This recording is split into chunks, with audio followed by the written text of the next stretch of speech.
नमस्कार, खबरों का पंचनामा देख रहे हैं आप। मैं हूं आपके साथ पूजा। हम लेकर आए हैं देश और दुनिया की 5 बड़ी खबरें, जिसमें चर्चा के लिए मेरे साथ स्टूडियो में मौजूद हैं कैपिटल टीवी के editor in chief doctor Manish Kumar. Doctor साहब, बहुत बहुत स्वागत है आपका। धन्यवाद। सबसे पहले नजर हेडलाइंस पर। टैरिफ टेंशन के बीच अमेरिकी राजदूत सर्जियो गौर ने पीएम मोदी से की मुलाकात। ट्रंप के साइन वाला फोटो किया गिफ्ट। कहा, प्रेसिडेंट ट्रंप पीएम मोदी को बहुत अच्छा दोस्त मानते हैं।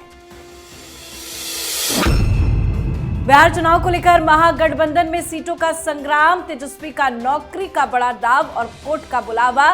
दिल्ली में लालू परिवार तो एनडीए में सीट शेयरिंग फॉर्मूला तैयार। चिदंबरम बोले, ऑपरेशन ब्लू स्टार गलत तरीका था। ये केवल इंदिरा गांधी का फैसला नहीं था, उन्होंने इसकी कीमत जान देकर चुकाई। चिदंबरम के बयान से कांग्रेस आलाकमान नाराज। वक्फ एक्ट के खिलाफ जंतर मंतर पर विरोध प्रदर्शन। जमीयत उलेमाए हिंद की अहम बैठक। ओवैसी बोले, वह बोर्ड की संपत्तियों पर कब्जा करना चाहती है मोदी सरकार। अफगानिस्तान पाकिस्तान सीमा पर तनाव चरम पर। दोनों देशों की सेनाओं में भीषण झड़पें और हवाई हमले। 58 पाक सैनिकों को मारने का तालिबान ने किया दावा। कहा, आईएसआईएस को पनाह दे रहा है पाकिस्तान।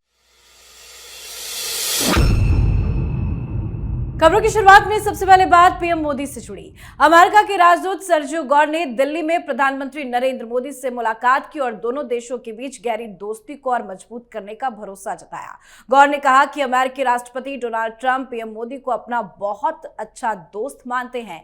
भारत पहुंचे गौर ने इस दौरान विदेश मंत्री एस जयशंकर, अजीत डोभाल और विक्रम मिस्री से भी मुलाकात की है। सर्जियो गौर ने प्रधानमंत्री मोदी को ट्रंप के साथ व्हाइट हाउस में हुई प्रेस कॉन्फ्रेंस की एक तस्वीर भी गिफ्ट की, जिस पर लिखा है, मिस्टर पीएम आप महान हैं, और ट्रंप का साइन भी है। साथ ही ट्रंप ने पीएम मोदी को 13 अक्टूबर को गाजा के लिए मिस्र में होने वाले शांति सम्मेलन में शामिल होने के लिए आमंत्रित भी किया।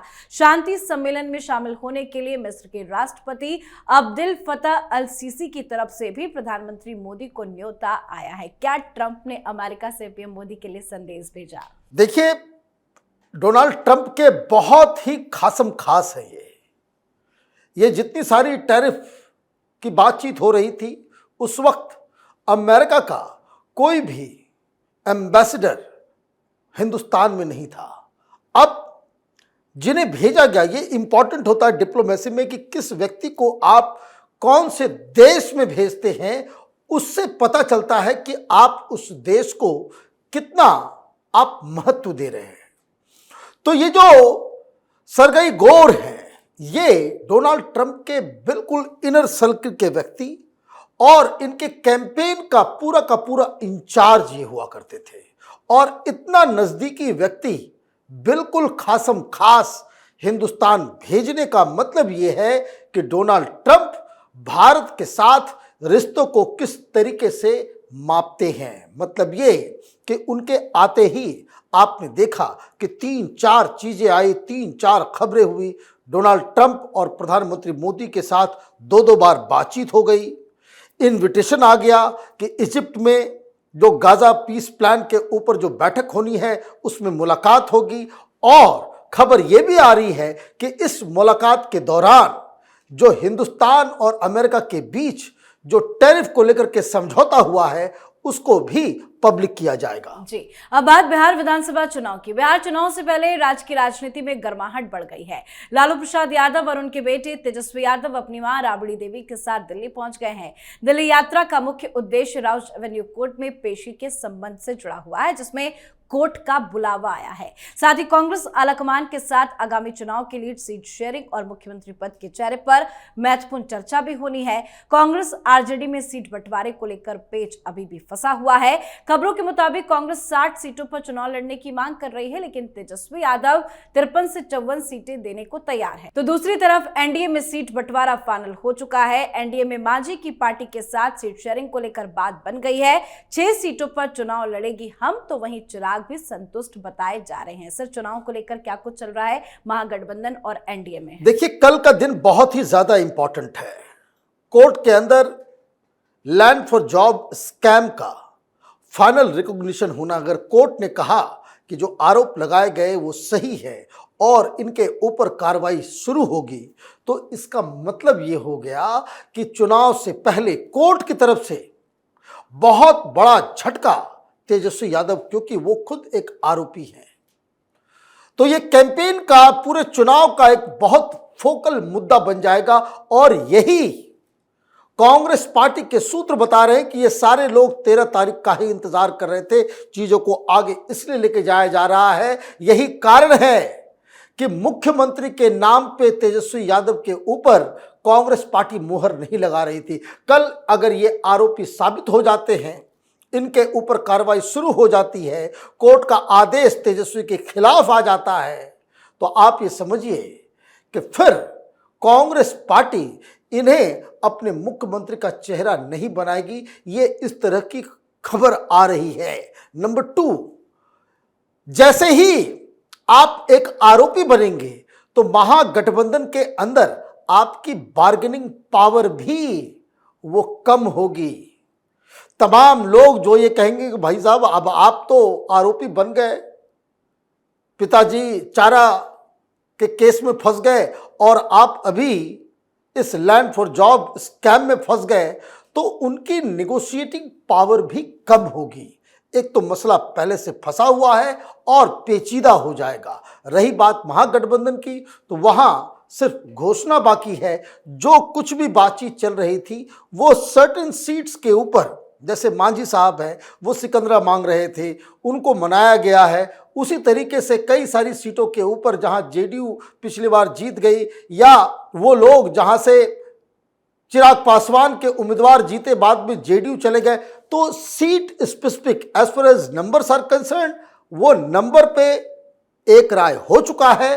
बस कुछ सीटों का मसला है जो वहां पेच फंसा हुआ है। जी, अब बात कांग्रेस पार्टी की। कांग्रेस पार्टी में कुछ भी ठीक नहीं चल रहा है। कांग्रेस के वरिष्ठ और पुराने नेता अपनी ही पार्टी पर सवाल खड़े कर रहे हैं और पी चिदम्बरम के विद्रोही तेवर लगातार इन दिनों नजर आ रहे हैं। दरअसल मुंबई आतंकी हमले के बाद पी चिदम्बरम ने ऑपरेशन ब्लू स्टार को लेकर बड़ा बयान दिया। पी चिदम्बरम ने कहा कि जून 1984 में अमृतसर के स्वर्ण मंदिर से उग्रवादियों को बाहर निकालने के लिए चलाया गया ऑपरेशन ब्लू स्टार गलत तरीका था और तत्कालीन प्रधानमंत्री इंदिरा गांधी ने इस गलती की कीमत अपनी जान देकर चुकाई। कांग्रेस के कई नेताओं ने चिदम्बरम के बयान को लेकर नाराजगी जाहिर की है। खबरों के मुताबिक कांग्रेस आलाकमान भी चिदम्बरम के बयान से काफी ज्यादा नाराज बताया जा रहा है। क्यों हाईकमान नाराज हो गई है? देखिए, लगातार हो रहा है। कभी शशि थरूर कर दे रहे हैं, कभी मनीष तिवारी कर दे रहे हैं, कभी आनंद शर्मा कर दे रहे हैं, कभी सलमान खुर्शीद कर दे रहे हैं, और इन्होंने तो डबल छक्का मार दिया। कुछ दिन पहले इन्होंने बात कर दी थी कि 26/11 के अंदर किस तरीके से कॉन्डोलीजा राइस, अमेरिका के उस वक्त की विदेश मंत्री ने दबाव डाला, जिसकी वजह से भारत ने पाकिस्तान के खिलाफ कोई एक्शन नहीं लिया। तो वो जो मोदी नरेंद्र सरेंडर इस तरह का जो चल रहा था, उसमें हवा निकल गई। अब एक नई बात लेकर के आए और उन्होंने इंदिरा गांधी को ही जिम्मेदार बता दिया कि ऑपरेशन ब्लू स्टार जो हुआ वो गलत था। ये गलती की सजा उनको अपनी जान से देनी पड़ी। तो कहने का मतलब ये है कि लगातार कांग्रेस पार्टी के नेता गांधी परिवार और गांधी परिवार से जुड़े फैसले को लेकर के सवाल उठा रहे हैं। इसका मतलब ये है कि कांग्रेस पार्टी के अंदर जो वरिष्ठ लीडर हैं, जो यूपीए के दौरान अच्छे पदों पे थे, उन लोगों का विद्रोह अब फिर से एक नए तरीके से शुरू होने वाला है। जी, अब बात वक्फ संशोधन बिल की, जिस पर विरोध अभी भी जारी है। All India Muslim personal law board की ओर से दिल्ली के जंतर मंतर पर एक वक्फ कानून को लेकर विरोध प्रदर्शन किया गया। इस विरोध प्रदर्शन के दौरान असदुद्दीन ओवैसी ने सरकार पर गंभीर आरोप लगाए। उन्होंने कहा कि सरकार वक्फ संशोधन बिल के जरिए वक्फ संपत्तियों पर कब्जा करने की साजिश रच रही है। उन्होंने चिंता व्यक्त की कि अगर सुप्रीम कोर्ट इन मामलों पर स्टे नहीं देता है तो उसका सीधा असर वक्फ वक्फ की उन जायदादों पर पड़ेगा जिनका वक्फ का दर्जा समाप्त हो सकता है। साथ ही आज वक्फ संशोधन विधेयक को लेकर जमीयत उलेमा हिंद के नए कार्यालय में बैठक आयोजित की गई। बैठक में सभी प्रमुख उलेमाओं ने शिरकत की। ओवैसी भी इस बैठक में पहुंचे। बैठक में वक्फ संशोधन अधिनियम 2025 के खिलाफ एकजुट रणनीति पर चर्चा की गई है। पहले जंतर मंतर पर विरोध प्रदर्शन, उसके बाद बैठक चल क्या रहा है? क्या कोई नई रणनीति बनाई जा रही है? देखिए, रणनीति तो बिल्कुल साफ दिख रही है कि यही वक्फ का कानून जिसके विरोध में तमाम पॉलिटिकल पार्टीज कोर्ट भी चली गई और क्या क्या नहीं मुस्लिम समुदाय को प्रॉमिसेस कर दिया।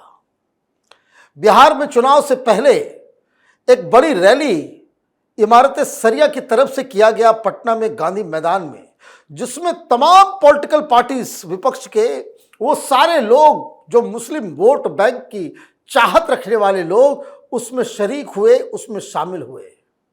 अब जब चुनाव नजदीक आ गया है, चुनाव की घोषणा हो गई है, तो ये तो मुस्लिम समुदाय को वक्फ के मसले के ऊपर इन लोगों ने तो रुसवा कर दिया। क्यों नहीं राहुल गांधी गए?